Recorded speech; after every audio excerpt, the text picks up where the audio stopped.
first beer, I cried my first tear on the corner of North and Main. Down the bricks of Exchange, I felt so strange. She reached out and gave me. Know that we are a very unique place. As of 1976, we are in the historic register. We have the only standing complete stockyards left in the United States. We still have an active livestock exchange building. We have auctions there every other week. We have horse and mule barns. They're not an active stockyards anymore, but we offer tours of our buildings. Our packing houses, which are up on the hill, Armour and Swift, opened in 1902. Armour closed in 1962, and Swift opened in 1902 and closed in 1971.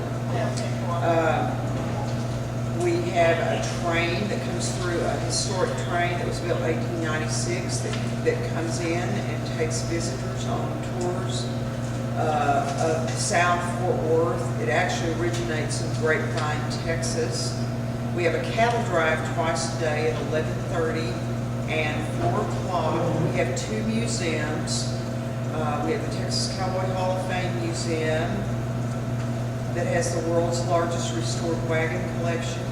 Inside of the Livestock Exchange building, we have another museum that's run by the North Fort Worth Historical Society.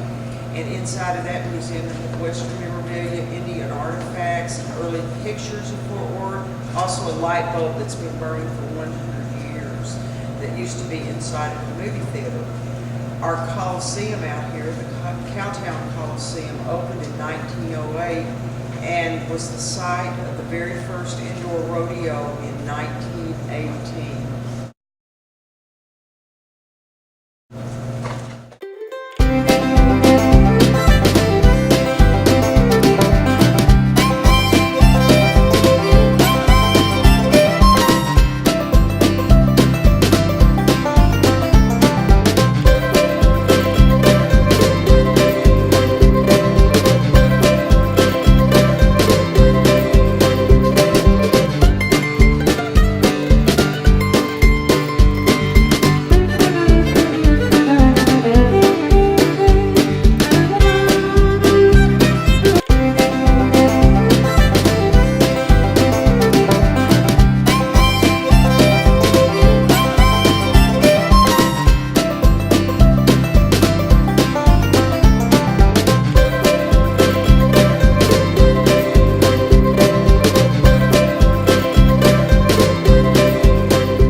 I've lived in the city of Fort Worth since 1958, over 50 years, and used to practice law, but I'm no longer practicing. I'm now a member of the Fort Worth City Council representing District 7, which is on the west side and the northwest side of Fort Worth. I've been on the City Council for 4 years, and I'm being interviewed today to talk a little bit about the history of Fort Worth. Fort Worth was originally started in 1849 when a U.S. Army major by the name of Major Arnold was sent to establish an outpost or a fort. It was located just a little bit west, up on the bluff, a little bit west of where the Tarrant County Courthouse sits today. And Major Arnold and his troops helped defend the settlers in this area from Indians, who were still very numerous around this area at that time. That fort probably lasted about 5 to 6 years, I believe. Later on, as more settlers came to Fort Worth, many of them were involved in the Civil War, fighting for the South, and then numerous people from Fort Worth went to fight in that Civil War. After the Civil War, a man by the name of Kleber Miller Van Zant, who was born in Tennessee but moved with his father and mother and siblings to Texas before the Civil War. He went to fight in the Civil War, and after the Civil War he came back and settled in Fort Worth. And he, along with 4 or 5 other well-known people, John Peter Smith being one of them, Mr. Paddock, another. They were all here following the Civil War and helped found the city, and very instrumental in getting the railroads to establish rail lines through Fort Worth, which ensured the continuation and prosperity of the city. And Mr. Van Zant, or Major Van Zant, as he was known because of the rank he achieved in the Civil War, lived here in the city of Fort Worth until he was 93 or 94 years old. He died in 1930, so he lived to be almost 100 years old since he was born in 1833. So some of his relatives and descendants still live in the city of Fort Worth.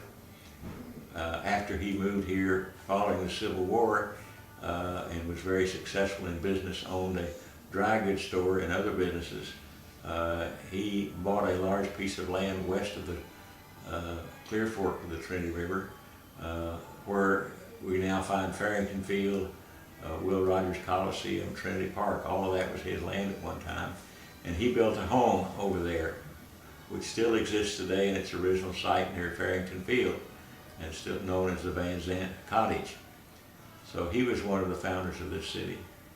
But the city continued to thrive after the 1880s and 1890s when the railroads came through, and was primarily a farming community at that time, and of course very active in the cattle business. Several cattle driving routes came through the city of Fort Worth, and the cowboys would often stop here on their way through driving their cattle to the north.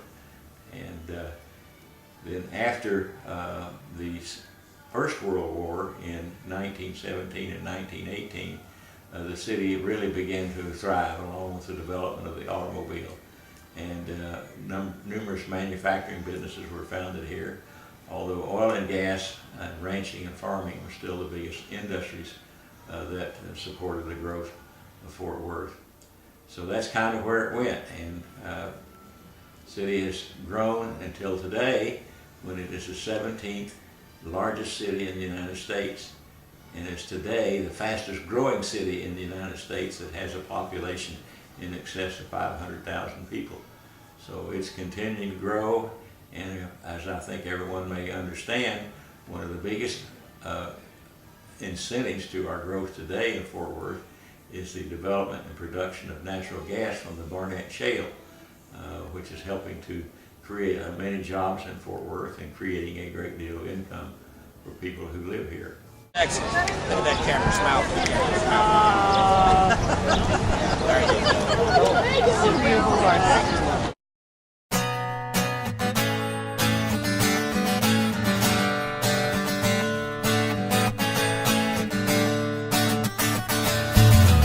Well, I said things I didn't mean.